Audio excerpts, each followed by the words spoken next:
Hello one and all, this is Hybridsteel. Thank you very much for joining me in today's video. Today we're playing something a little bit different. We're playing Shop Titans, which if you own a mobile phone you may have played this game before or you may be familiar with it. If you haven't played this game before, congratulations, welcome to the brand new free game that's going to be hitting Steam today, which is May the 5th. Now, this game is, if you want to sort of like put it into any sort of category, it is a mobile game that is designed to starve you of your money. If you're one of those people who get addicted to games very quickly. Now, what I say, when I'm meaning this, and we'll go through the monetization part of all this game first, just so you can get that, like I can get the bee out of my bonnet. Okay, so monetization of this game. Let's start from the beginning. A royal welcome, which is one of the first things you can unlock when you get into this game. And it's shoved under your nose quite quickly, and then it's $4.99, which I thought was quite a lot. Now, that's normally apparently $20, which is still quite steep. The Royal Merchant is literally something you need to unlock all the better stuff when you go through a dungeon. And I'll show you that in a bit, because one of my creative groups have just finished a mission. Now, this part you unlock this currency by finishing daily tasks, and I'll show you that in a minute as well, and diamonds. So first off, let's focus on the research scrolls and the ascension shards. You have to spend money on these to get most of these, because if not, you're going to be grinding for a very long time to unlock these, and these are $2.99 each. And then we come on to the pièce de la résistance of every monetized mobile game in the world, the in-game currency, the gems. 237 of those will cost you $1.99, which actually isn't too bad considering. And I'd probably spend up to around 12-13 bucks on this, and that'll be fine for me. That's about a tenner. I could probably justify spending 10 quid, because I'd probably spend a little bit of time playing this game. But I cannot justify spending $100 on a mobile game. So that's the peevy bit out of the way. And now I'll show you when it comes to doing all this, like the joys of crud. I've spent a little while playing this game. I'm probably into about 5-6 hours just to get to this point in this game, and I went to upgrade my shop. Now, this one little square here cost me 30,000 gold, which at the beginning of the game takes a very long time to grind into. And now it's going to take me 1,759 gems or another 9 hours waiting. Now this means it'll finish at about 3 o'clock in the morning for me. I won't be awake, it'll finish. Then I can just carry on and play my game and I'll be happy. But because it's a mobile game, you're going to be waiting ever longer times to do more stuff. Now, I'm estimating that this top block here is going to cost around $90,000, and it'll probably cost, well, 90,000 gold, and it'll probably take you in a region of a week to unlock. So the joys of waiting are there. Now, we touched upon the in-game currency, which was those little star icons. When you have done an in-game task, okay, so goals, your daily tasks. You get daily tasks depending on like which ones you want to do. You can re-roll these, we'll re-roll, and then I have to create iron greaves and I have to craft 3 heavy bucklers. These are okay. And basically, when you finish one of these, you get a fortune ticket. Fortune tickets go into the slot machine, you spin this, and then you get one of these prizes. Now this is up to 2,000 star icons, and I don't really know the currency name because there isn't one, but when you've unlocked these star icons and you get a certain amount, then you get the 3 tiers of the expenditure under. You get the cheapy one, which is like 50, then you get the next expensive, which is 250, and then you get the really expensive one, which is 750. You can save 20% on prizes as a Royal Merchant. Now, if we all remember, Royal Merchant is $9.99 a month just to do this. And I will show you how piss-takey this part of this game really is. And this is like the end of the monetization side of things. And I'll show you the reasons why I'm saying that. Because these are my guys. These guys have just been through a dungeon. They're taking on a boss. Okay, so we've got to kill the boss, and then I'll show you the bit at the end.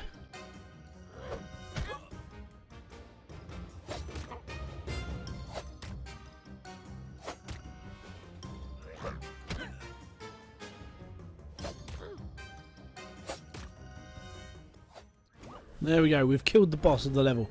Now your guys will go off and do these things on their own and it's happy. So quest complete. My characters are going up levels. This is a good thing.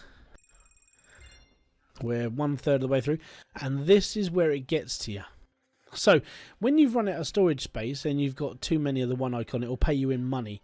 Now if I want to collect all, which means I have to collect this chest, this is where I have to spend $9.99 a month just to unlock that one chest.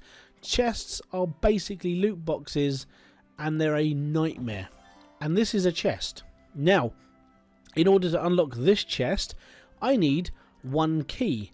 I don't have a suitable key, which means I'd have to use 250 gems to unlock this chest. So yeah, like we've seen, this is microtransactions. This is gambling at its finest, but at least it shows the odds of your chances of winning anything. Most of the time you'll probably end up with a component or a consumable, and getting anything else is, well, basically it's like betting on a three-legged horse in a horse race. Just not going to happen. Achievements: as you go through this game, you can unlock all of these achievements, and you will unlock gems. Gems are obviously used for getting you through the game. Gems are a little bit sort of, they're willy-nilly. You'll get them when you go up levels and bits and pieces. Now, one thing that you will see is when you want to buy stuff with gems. Now, this is the online market. People are playing this all the time. As said, this is on mobile as well, so it's a universal trading platform as well. Now, if you want to buy anything with gems, let's say I want to buy this, I could spend 8,600 quite happily. I've got 18 grand up here. Or I could buy with just 2 gems. But oh no, I can't, because I need the gem expert achievement, which means I have to spend 600 gems in game just to unlock this. And that is where it starts. That is the point of like microtransactions, the amount of like hoops you have to get through just to get to that one thing. Now, whilst we're on this map, I'm going to explain these guys. Every single one of these people is an interactive character that will come to your shop or help you out in some small way around the game. You've got your ironmonger over here. This guy will mine and he'll find you metal, and he'll supply your shop with metal. This guy will supply your shop with like weapons. This person over here will supply you, and so on. Now, the reason why they're different levels is because I've spent time upgrading some of these people. This person I haven't, because in order to upgrade Maribel, I need 10 grand, which I can do now, or I had to spend 200 to get her. Now, in order to upgrade these people, you need to invest in them. Investing means that you're going to be spending your hard-earned gold upgrading these people. It takes a minute to integrate, and it's apart from that, it's all good. So yeah, I've just unlocked another achievement, so I've got myself 29 gems now. Fantastic to me. Now, these are my characters that I can do, and as you see, they're ready. Now, they've got weapons equipped and so on and so forth, and now I can use a seed to upgrade her health points, and you get seeds as you go through the game.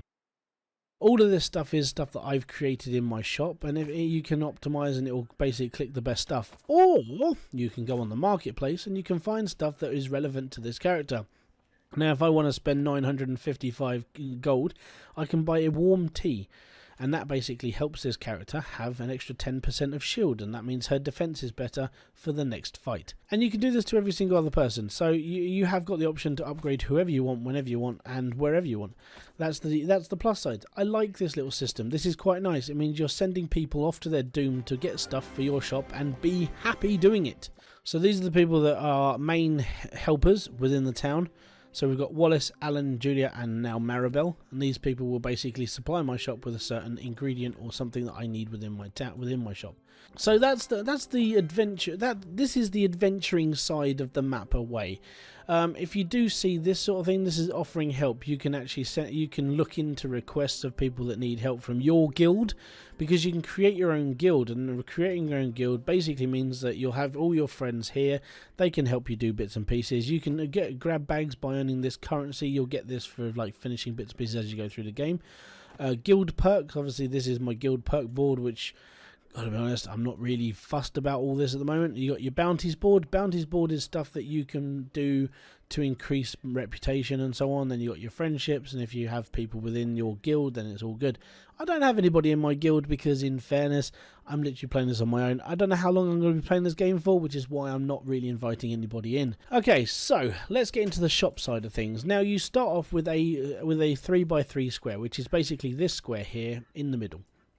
Your shop consists of very basic equipment, and over time you're going to upgrade to this shop and maybe beyond. You might even have one of the big shops that some other people have. To put this into perspective, some of these people who have been playing this game for a little while, they're in the chat. Let's have a look. This is a ridiculous amount. Okay, so there are a lot of people who are playing this game still to this day, playing this game. This is notifications, guild chat, and then you've got world chat as well. So you have the opportunity to talk to people around the world who are still playing this game, and if not, you can sit there and talk to your own friends. It's up to you. And when it comes to upgrading your shop, you'll be doing this over time. The first hour or so of this game is very, very slow. You'll be making very basic equipment. You won't really have a leg to stand on, and you just end up just making the same old crud.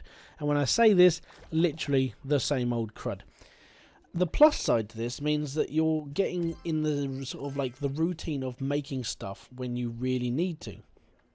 Now, what I suggest if you're going to play this game is to work on the bare necessities first. So these shirts are cheap. These shirts are probably the easiest thing to make, along with shivs, and they take less time.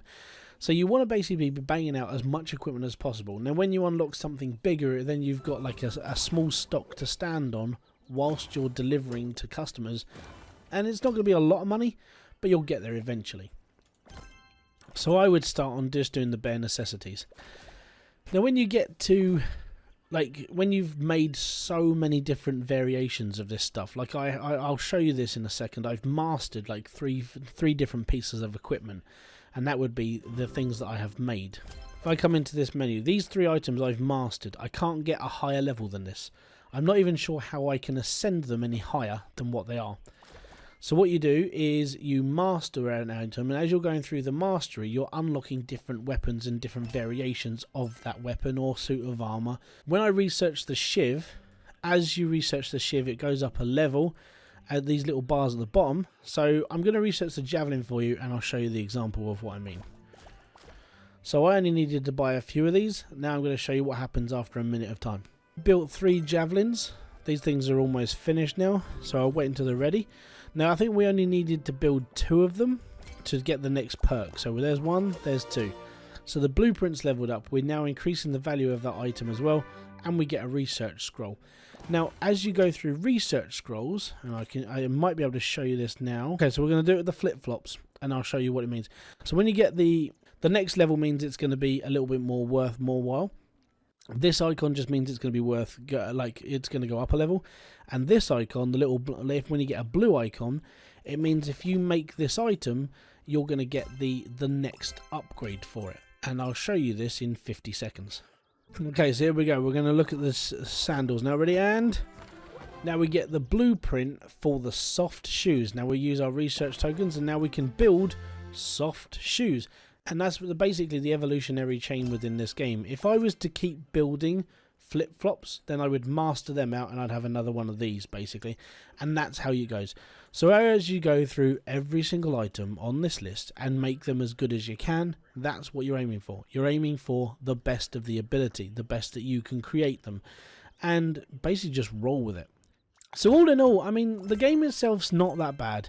When it comes to the monetization, yes, the monetization in this game is a thing of just pure annoyance, and I say that with just the way that I see like mobile games. Mobile games to me are a bit scourgy with like how they market their stuff, how they monetize their like paywalls, and it always feels a little bit slimy, especially when you're charging $99 for like a load of gems. Now, if they had like if they had 16,000 gems for like 30 quid, I probably wouldn't have a problem with that, because I know people would probably play it just to sort of make their stuff better. But to charge nearly $100 for 16,000 gems, that sort of takes the piss just a little bit. Now, I did this years ago on mobile games. I've played other games that involved me monetizing through, and I didn't want to spend any money on games like this. I spent a very long time grinding. And I would still be playing these games after they became unpopular, because I was enjoying the process instead of just bitch slapping my way through the game and spending lots of money. I'm not one of those people. I don't like spending lots of money on games unless it's a game worth it. This to me is a free-to-play game. It's a game that's going to waste like 10-15 minutes of my day at a time. But I mean, just to do this review or just to do this like Let's Play Impressions video, I've spent the last 6 hours playing this game, and I haven't played anything else. And the reason why I spent 6 hours playing this game is because I wanted to know the ins and outs of the game and how everything works and how long things are going to take to do. I gotta be honest. When I say the grind is real in a lot of games, the grind is definitely real in this. You're going to be spending a lot of time playing this game just to get to the next part of the level. So yeah, that's how I would personally see this. If you guys are happy playing a game like this and you're happy investing in it, that's up to you. I personally don't have a problem with anybody spending money on games like this. But for me as a consumer, and it has to keep my attention, I wouldn't spend any money on this, but I would use this as a way of me sort of like investing my time. Because for me, as I look after my kids and my wife at home, as a full-time carer, I need something that's going to distract me occasionally, so I'd play this. As a person on YouTube who edits his own videos, I get bored listening to my own voice, so I would use this as a distraction. Or if I'm sitting here talking to people on Discord or on like Facebook or anywhere else and I'm just wasting my own time, I'd probably have this running on the side just so I've got something to distract the monotony of like my daily life when it comes to the internet. And that is basically what I would use this for. This is a time-wasting game. It's a stopgap game. It's basically something that you would play between other things that you're doing. And this is why it works as a mobile game. Most people on a mobile would flick it open, push the button, play this game for 10 minutes, put the phone down, go off and play with their life and be happy, and then come back to it like 4 hours later and go, oh, I can do this. Done. That's this game in a nutshell. It's basically a time-wasting, whatever you're doing, you can spend 10 minutes playing this game and be happy playing this game. So if this game isn't up your street and you're not a big fan of its aspects and you don't really like the look of this game and you've watched the whole of this video, so congratulations to getting to the end, I want to point out that if you don't like this game, you might like some of the games that are flashed up in front of you right now. There's a couple of games there, little hidden gems, not very expensive games, but they might be something you'd be interested in instead of this one. So thank you very much for your time, peace out, have fun, and I'll see you all in another video, live stream, or whatever else I do on this channel. Bye bye for now.